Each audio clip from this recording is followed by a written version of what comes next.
I'm Lisa Curcio, and I would love to welcome you here to Lisa's Stamp Studio. I've got fun fold cards for you today using Stampin' Up! Products. This is called a 3D open stage card, and you are going to love it. Now, a huge shout out to my friend and customer, Sami. She is the one who shared this design with me. I put a few tweaks on the template for you. Yes, there's a template for you in the free project sheet. So you'll want to make sure you grab that down in the video description below when tonight's premiere is all over. That project sheet is going to include pictures, cutting dimensions, and supplies, not just for one, but for two different variations of this 3D open stage fun fold card. Now, as always, we love to interact with you, but in order for you to chat during the live chat, or perhaps you're coming back to watch the replay, YouTube does require that you log into your YouTube account, which uses your Gmail address. So go ahead and do that now. I come back and I read every single comment. Your feedback is very important to me. Now, with me in the live chat tonight, you'll see that name in blue, Gina Curcio Hawley. Gina is my daughter. She works with me here at Lisa's Stamp Studio and an avid stamper. We're here to answer your questions live during tonight's premiere, so please chime in and ask all the questions that you may have. Now, there's an upcoming in-person event here with Lisa's Stamp Studio that I want to make sure that you know all about. Our annual party with the Stamp Studio is coming up very soon. It's on Saturday, August 3rd. And if you are thinking of coming to the Tampa Bay, Florida area, or perhaps you live nearby, we would love to meet you and have you meet one another. This 5-hour event includes demonstrations, fun fold make and takes, lunch, and lots of fellowship. You can get all the information over on my website. Click on online events and then party with the Stamp Studio. Registration is $45 for the entire day. You'll find all the accommodation information there for you as well if you're traveling out of state. This is a limited seating event. There are only 100 tickets and we sell out every year. So we hope that you will plan to be with us. All right, we're ready. Let's get started.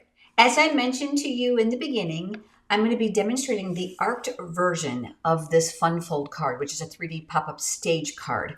But I'm also going to share with you some other samples, so make sure you hang with me. This is an unusual size piece. This is 4 1/4 by 6 3/4, and we're going to do a couple score lines. My Stampin' Up! Paper trimmer is my best friend because I absolutely love that it includes both the scoring and the cutting blade. They stay on the track at the exact same time and they navigate up and down out of the way. There's a nice straight ledge here at the top as well as one at the bottom. That's going to allow you to keep the cardstock straight when you're cutting and scoring. The score lines are going to be on each of the long sides at 1 1/4 inch. Now you can go ahead and do it this way if you'd like, or you can do it this way because there's measurements on both sides. So just to make it a little easier for my hand, it gives me more to hold, I'm going to come over here to the 1 1/4 inch on the right side of my trimmer. And I'm going to use that light blade here at the top of your screen for scoring. And then we are going to score. We're going to turn it around now and we're going to do the exact same thing on the opposite side, lining it up against the top so it's nice and straight. And we are going to score. There is one extra piece you're going to need, and I call this the bridge inside your project sheet. This measures 1 by 4 3/4. I want you to keep in mind that this can be as wide or as narrow as you'd like, and that will make more sense as we put the card together. Now, I did score these ahead of time, but I'm going to go ahead and show you. You're going to score each end at 1/4 inch. So I'm going to line it here against the top so it's nice and straight. The 1/4 inch is here, and then we're going to score. And we're going to turn, and we're going to do the exact same thing. This is the area where we're going to provide the adhesive to hold the bridge to the pop-up portion. I know it's going to be difficult for you to see those crease lines, so I'm going to kind of go over them with my bone folder lightly, just so that you can kind of see them a little better in the video. We are going to literally trace the template I provided for you inside the project sheet. And it's going to look like this. I actually made it by hand and put it on crushed curry cardstock so it would stand out. You are going to cut on that actual image line and save this as the tracing pattern. When you're done, you're going to get this. This is going to indicate where those score lines were. Now, just for the sake of the video, and because I've made so many of these, I actually traced that onto just cheap white cardstock for a scrap template. So I'm going to go ahead and I'm going to line this up here. You're going to notice that my score lines here on my template are going to line up to the score lines here that we just made. All you're going to do now is you're going to grab a pencil This is my favorite crafting pencil. I have it linked for you on my website under Shop My Favorite Things.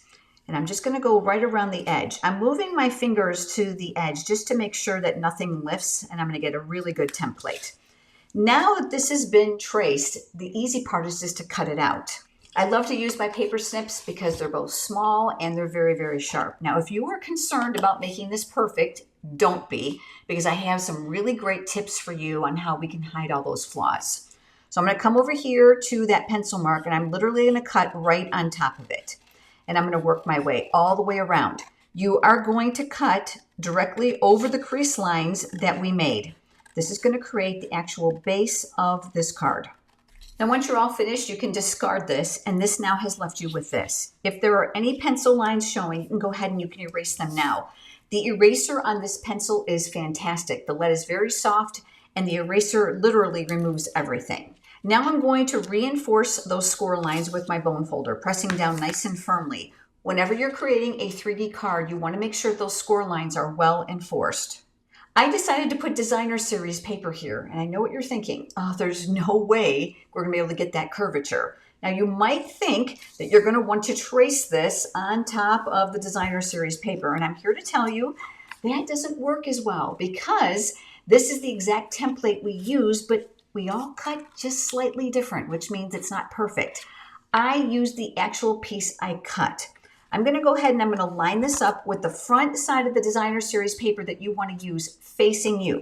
Tap it down onto your tabletop to make sure that the bottoms are aligned. Fold one end in. Make sure that it's well aligned and you're still at the bottom of the designer series paper. You are going to trace this arc from the top all the way across. This end of the paper should be lined up with the crease, and because none of us scores and cuts perfectly, you can be a smidgen off, and you can see here I might be like a 32nd of an inch, but don't worry, we can give it a little bit of a trim.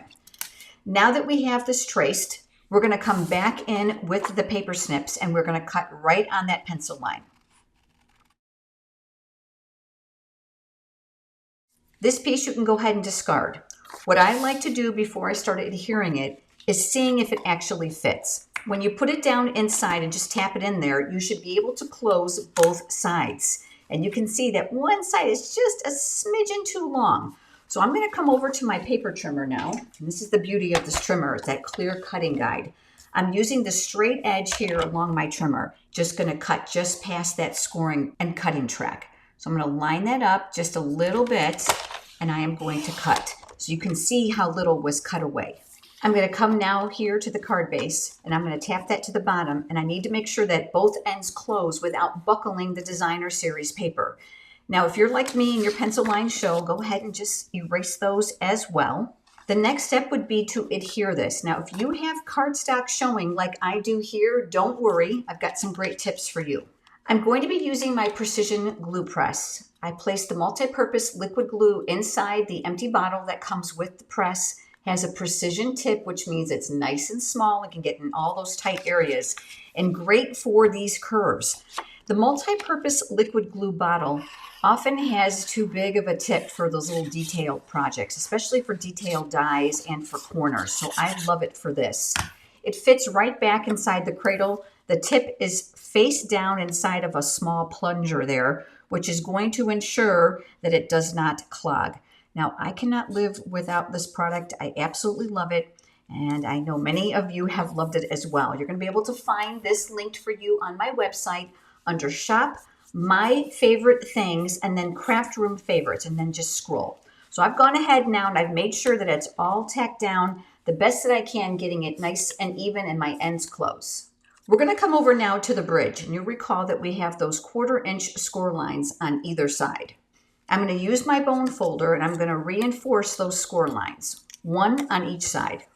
With the score lines going to the back, I'm going to lay it flat to make it easy for my hand. This time I'm going to use tear and tape. Now, if you want to use liquid glue, you can. I find that this holds up better because, quite frankly, whenever you have a fun fold card that moves, the receiver is going to be playing with it a lot. So I like the tear and tape because it's incredibly strong. So I'm going to go ahead and I'm going to line this up. And if you're going a little beyond the top of that cardstock, that's totally fine. Just don't go past the score line here. You're going to place your fingernail where you want it, and you're literally going to tear. That's the whole purpose of it being called tear and tape. It's easy to use, which means you don't have to gunk up your scissors. And I'm going to do the exact same thing on this side. I'm going to burnish or press that paper backing into the cardstock. The reason is because now what we're going to do is we're going to release that paper backing to reveal the other side, which is sticky. So I'm going to come up here with my Take Your Pick tool. That little paper piercing tool attachment is kind of like my third hand. And you're going to see we have a lot more tear and tape there than we need, which is fine because we're going to put it to use. I'm going to take anything that's hanging over the sides and I'm going to push it forward. So that means those corners now are well covered and it's nice and sticky. We're going to come back here to the card base. We are going to line up the outside edge of the bridge to just inside of the crease line along the bottom of the card base. So again, I'm just lining this up visually the very best that I can. I want to make sure that I'm not going past the score line because this is going to need to open and close. This is open and nice and flat. Once you have it where you want it, just close the hinge and then press. That naturally is going to lift this piece where the crease line is. Now on this side, we're going to do the exact same thing. So I'm going to come up underneath here and I'm going to release that. I'm going to lift this so it doesn't stick before I'm ready. I'm going to roll any excess adhesive back on top of itself so I have nice, clean, sticky corners. Now what you're going to do here at the card base is you're looking to line up the bottom. Very important that this hinge here on the right is laying as flat as possible. That's how this is going to fit. So this is nice and straight all the way here. This hinge now, once the bottom is nice and straight, is going to close on top of itself and you're going to press. When you open it, you're going to see that it shifts left and right. I love this because it makes your images move and creates that beautiful 3D effect, and it's freestanding. But I thought there's some really great things we can do here, and this fun fold pop-up card is fantastic for scenes. Because of the construction of the card, we're also going to need a place where we can write and sign. And before I decorate this and create that 3D stage appearance, I want to get the back ready. And for this, you're going to use another piece of cardstock. Just like we did before, you're going to tuck this to the back and you're going to make it flat on your table so that the cardstock is nice and flat. You're going to want to make sure that the left-hand side is lined up well, and you're going to open one end so it's nice and flat. Once you have it in place, you're going to do the exact same thing we did with the designer series paper. You are going to trace this. Now that this has been traced, we're going to come in with the paper snips and we're going to cut right on that trace line. If this is your first time visiting my YouTube channel, I would absolutely love it if you would subscribe. If you hit the bell icon and the word all, YouTube will send you notifications when I'm here again so you don't miss anything. This piece now is going to fit here. Now, depending on how accurate you were, and keeping in mind that this is a mirrored effect, there might be a small area that you can see cardstock, and we've got another trick for that. Any pencil line, you're going to want to go ahead and erase now. Just like with the designer series paper, before you adhere it, you want to make sure that it's going to fit well. So we can see here on this side, it's nice and flush. What we're going to do is we're going to open up the right hinge and collapse the left. And we're going to take a look here and just make sure that these are going to work well without buckling the front. Now would be a great time for you to stamp your greeting while it's nice and flat. So I'm going to use my Memento black ink pad here. And I have the word Wish Big. And I'll share the stamp set with you on this in just a moment. Let's go ahead and ink that up in the Memento ink and let's stamp that here. Now it's time to adhere it. I'm going to flip that over. I'm going to use my precision glue press once again, and I'm going to go around those edges, especially that curve, and we're going to add our glue. Make sure that this is nice and flat to make it easy for your hand. You're going to see my fingers on the right-hand side are actually holding the cardstock before it meets the bottom so I can make sure that it's as even as it possibly can get. And then when you're happy with it, go ahead and just press that in place. I'm using the hot air balloon stamp set because it's not gender specific and it's great for the young and the young at heart. It also is available with coordinating dies. Now they are not available as a bundle, but you can buy them separately and you're definitely going to want them when you see what I've done with this card. I'm going to be using my Mini Misty stamp positioner, and the reason is I want to line up two pieces to make a really fun two-colored hot air balloon. You're going to work inside the corner of the MISTI to ensure proper alignment in case you need to restamp it. I'm going to make sure my cardstock is in place. I'm also going to make sure that the foam mat is underneath since the stamp set is photopolymer. I'm going to add the magnet to the corner to secure the paper in place. I'm going to take the first image and I'm going to place it on my cardstock. Remember that there are dies for this, so this is going to eventually be cut out. Once I'm happy with the placement, we're going to close that clear lid and that's going to pick up the stamp.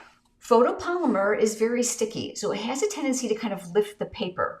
If that happens, just make sure you're right back in the corner for proper alignment. And now what we're going to do is we're going to ink this up. One of the reasons I absolutely love the MISTI is because the lid folds flat right against your work surface. You don't have to worry about any bowing, getting ink in all kinds of areas you don't need it. I'm using bubble bath ink. I am going to close this and I'm going to use this little pressing tool here that I absolutely have fallen in love with. My arthritic hands are never happy with all that pushing. You'll find this on my website under Shop, My Favorite Things, and then Craft Room Favorites. I'm going to lift. That's too light for my liking because this is a very subtle color. So I'm going to come back over it again and I'm going to ink it up because the cardstock is in the corner. I have proper alignment and we're going to go over it again. I'm going to open this up and it's getting better, but I think we can go a little further. I'm going to ink it up once again. This is going to allow you to do multiple images very, very quickly so I can bring in several pieces of paper and stamp a whole bunch of them at once. Now that looks much, much better. I'm using one of my microfiber cloths. This is slightly damp and I'm going to clean off that image and then dry it with a separate one or a separate area so that it's nice and dry, and I'll carefully remove the stamp. There is a separate image now that fits inside of here, and this is one reason why I love the MISTI. So all you're going to do is align it where you want it. I can see right through the photopolymer so I can be assured of the placement. Once you're happy with the placement, go ahead and close the hinge and that's going to lift up the stamp. Once again, make sure you're inside the corner. This time I'm switching over to Petunia Pop. This is the same color as the cardstock that we just created the card base on. And I love Stampin' Up's color coordination specifically for that. Everything matches. I'm going to open that up and that looks a little blotchy to me. I think I can do a better job. I'm going to come over here and I'm going to ink it again.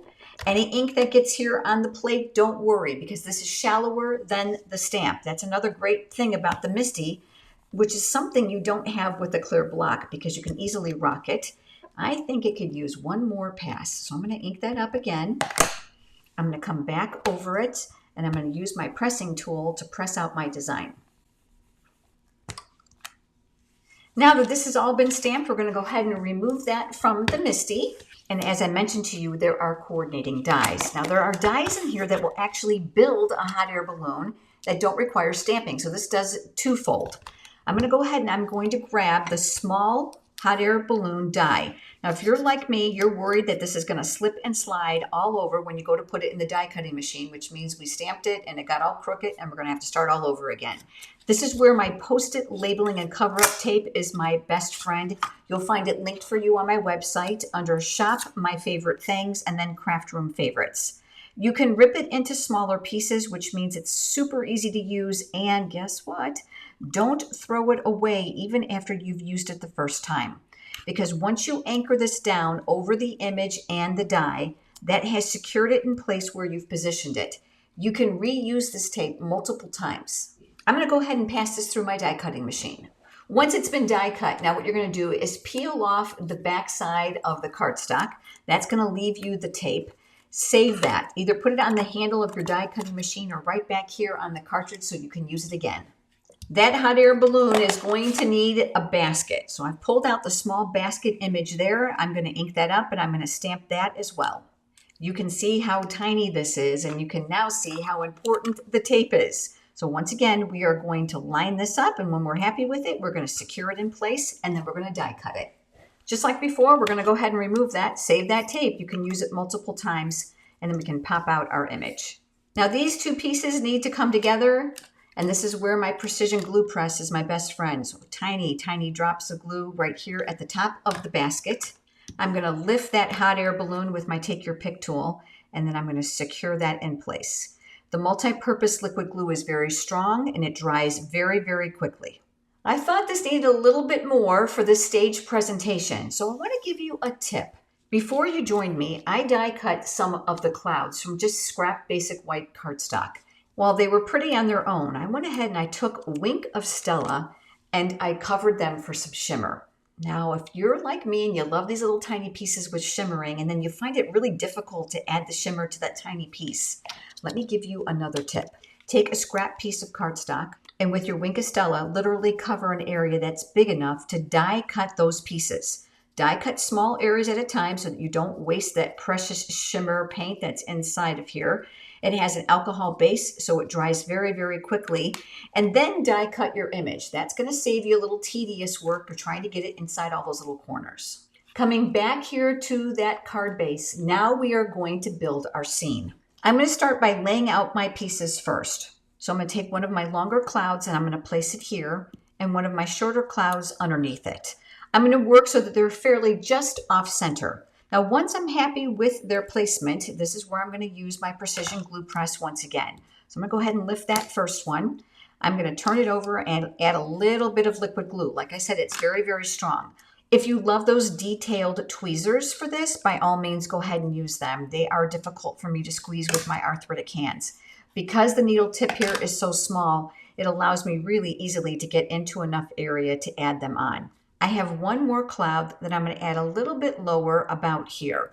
So let's go ahead and add some liquid glue to the back of this using the press. This now is going to get attached here.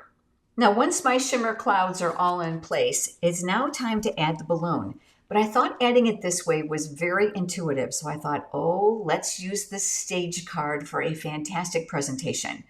I cut a tiny piece of acetate, better known as window sheet with Stampin' Up. You're going to cut this the width of the bottom of whatever image that you're using. I'm going to flip this upside down, and this is where I'm grabbing my glue dots. Now, if you want to use adhesive, you absolutely can. I'm revealing one of the glue dots here, and I'm going to add that here to the top of the acetate. I'm going to attach it here to the basket. Now, in this case, because this image is so tall, I think I might actually add a second one. Now I'm going to rest that here because it will not stick to my silicone craft sheet. And we're going to take another one and add it right here to the basket. So what I'm going to do now is I'm going to attach this here to the top of the balloon as well as to the basket. That's going to allow me to have a little bit of a brace here. Now if you want this longer, you absolutely can. It's just going to depend on the size of your image. Once this now is one piece, this can come up behind the bridge and you can navigate up and down how high that you want it. So this is where you can either use adhesive or more glue dots. In my case, I'm going to use adhesive because I want to make sure that I've got enough coverage there.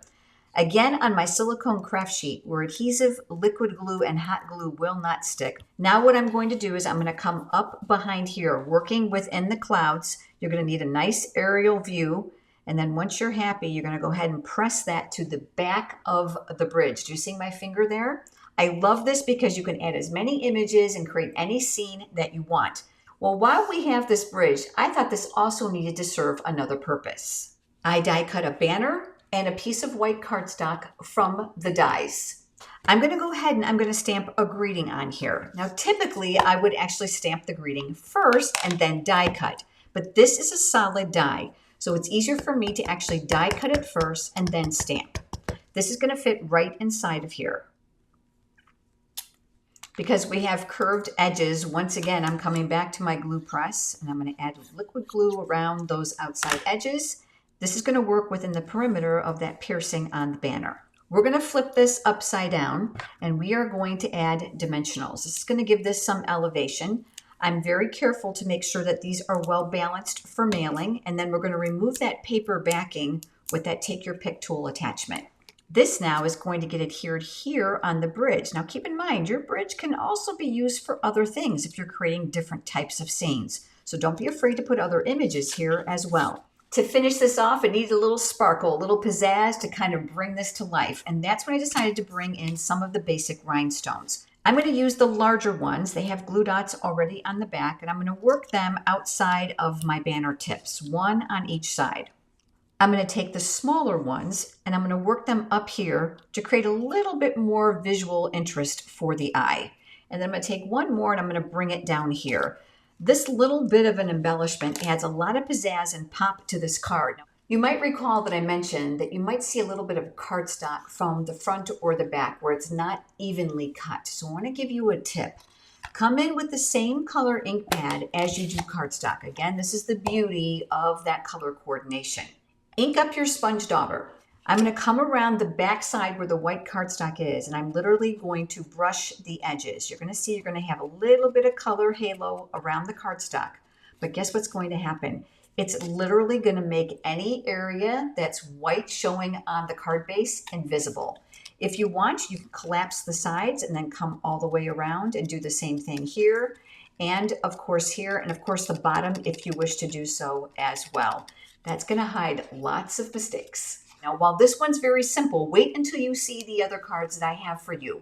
This is the front. It's going to be freestanding. This is the back. Again, you can make it flat by collapsing one side at a time to write and sign. But you might be thinking, is this going to fit inside of an envelope? And the answer is yes. This is an A2 envelope. I am going to collapse one side, and then this is going to get tucked down inside the envelope. Now, when Sami designed this, she was so precise with these measurements that they're going to fit perfectly for mailing. And you can see that there's no extra bulk here for extra postage. All right, let me share those other cards with you. This next card I'm sharing with you uses the Country Birdhouse Bundle. So it's the stamp set and the coordinating dies. It has been extremely popular since they were released at the beginning of May. And here is the card I have for you. I used the Country Woods Designer Series paper, not only for the background, but for my leaves. I used some petal pink cardstock here for flowers, added some gorgeous embellishments, colored in a little bit of a two-tone for that bird, and kept it lighter colored to kind of make it stand out along my birdhouse. It is also freestanding like the others, and of course, room to write and sign on the back. Just like before, you can collapse to the left or to the right so that it fits inside the envelope. I do want to call your attention that the bird is actually attached to the back again with another piece of window sheet. Unlike this one where it's suspended, this one brought it flush. So part of my birdhouse is there, and the rest of the die-cut birdhouse rests on the front of the bridge to serve double purpose on this card. And then once again, this is going to fit inside your envelope beautifully. All right, let me share the next one with you. I really stepped things up with this one. This is Fluffiest of Friends. It is an online exclusive, which means you will not find it in a publication or catalog. It has coordinating dies. You can buy it as a bundle, and it's lots and lots of fun because you can use any greetings with this. So mix and match from your artillery. And here is the card. Again, you can see the bridge. So this one was a little bit more work. Didn't take me long once I came up with the design. But what's suspended here is the greeting. Do you see it? Lots and lots of fun because it fills a negative space while allowing an entire scene for the stage or the pop-up of this card. I use designer series paper for this one. This is from the Flowering Zinnias. And you're going to notice that these two cards have a straight edge where this one is rounded. And you might be wondering, how did you do that and get the angled side? So I want to demonstrate that for you very, very quickly. I also want to make sure that I share with you that I did do the back side of this one. Obviously, with this being straight, there's no tracing needed, so it's quick and it's easy. So let me show you how to cut this card as well. I have a scrap piece of basic white cardstock here because I think it's going to be easier for you to follow along with me. We're going to do the exact same thing we've done before. You're going to score at 1 1/4 inch on each side. So there's one. Now I'm going to flip and I'm going to do the exact same thing here, just aligning that up the best that I can. Now what you're going to do is you're going to turn it so that it's going the tall way. And you're going to line it up at 1 1/4 inch. I'm going to use this just as a measurement. I'm not going to actually score or cut with it, but I'm using that pencil once again. And right here inside the cutting track, I'm going to make really heavy lines so that you can see. I'm going to take this out, and just so that you can follow along with me, I'm going to come over here and I'm going to draw in where those score lines are. All we have to do now is connect the dots. Coming back here to the trimmer, this time we are going to use the dark or the cutting blade. You are going to pivot the cardstock so it's going to rest inside the cutting track where the blade is going to travel. So I'm going to pivot this pencil mark and the bottom pencil mark so they're going to land inside those areas. Once I'm good with it, I'm going to go ahead and I'm just going to slice, and that's going to cut this off. And you're going to do the exact same thing now on this side. So I can actually close it and pivot my cardstock because we have a nice clear cutting guide here. And then once you're happy, you're going to cut. And that's going to give you your angled sides. And of course, they're going to come in. Now you might be wondering, how the heck did you get the designer series paper to fit in there on that fancier card? Well, I've got the dimensions for you inside the project sheet, which is free. It's just a rectangle and you're just literally going to slice it and it's going to fit beautifully, isn't it? That's going to allow you to use up those scraps of designer series paper in lots and lots of fun ways. So whether you want your 3D open stage card to be rounded or perhaps you want it to be angled, I have several ideas here for you today to be able to create beautiful stage presents.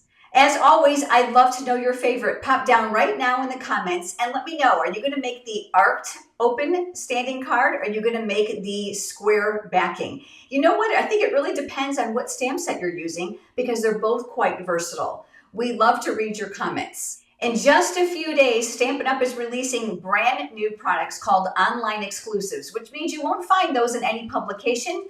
They will be exclusively in my online store. So head over to lisastampstudio.com, click on Shop, Shop Stampin' Up! Products, and you'll be able to find those beginning on July 3rd. I don't know about you, but some of us are already beginning to start our Christmas cards because we make so many, and there's some great, fantastic products coming out for that, as well as the other seasons. And if you love new ideas that are exclusive, which means you've never seen them anywhere else, I've got you covered with Stamp Studio memberships. For just $5 a month in level 1, you'll get a brand new idea that I design every single Monday at 9 a.m. Eastern Time coming right to your inbox. And if you're a Stampin' Up! Demonstrator, guess what? None of the pictures or the tutorials are watermarked, so you are welcome to share them with customers and use them for classes and events. But if that's not enough for you, maybe you'd like level 2. Now, level 2 includes everything in level 1, but it also includes a monthly fun fold card, a discount in my PDF tutorial library, and I do random prize giveaways. You can find all the information on my website under memberships. While you're over on my website, make sure you click that shop button and you check out my PDF tutorial library, my favorite things, and of course, we keep you up to date on everything here at Lisa Stamp Studio. But to get that up-to-date information and more inspiration, scroll all the way to the bottom of the page and fill out that form. We would love to add you to our free weekly e-newsletter. We are so grateful that you were with us tonight. We look forward to seeing you next time. Have a great day, everyone. Bye-bye.